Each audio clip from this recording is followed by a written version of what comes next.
Hi, I'm Larry Shermer. I'm Director of Technology for Intellistreets.com, based in Farmington Hills, Michigan.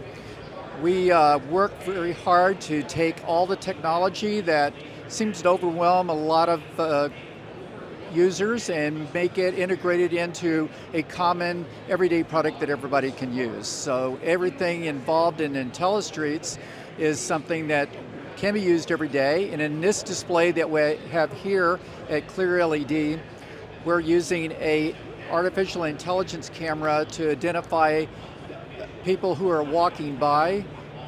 And we have a product that's called that helps identify when people are standing at crosswalks. So it's a safety element in this case that Intellistreets is promoting, and we take that technology when we know that people are standing there.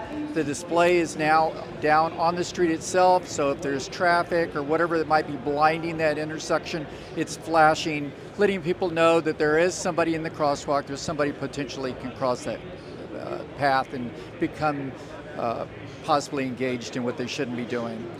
When it does come on, it's flipping back and forth, pedestrian crossing. But again, this is just one aspect of digital signage and intelligence that we can use. Our website is Intellistreets.com.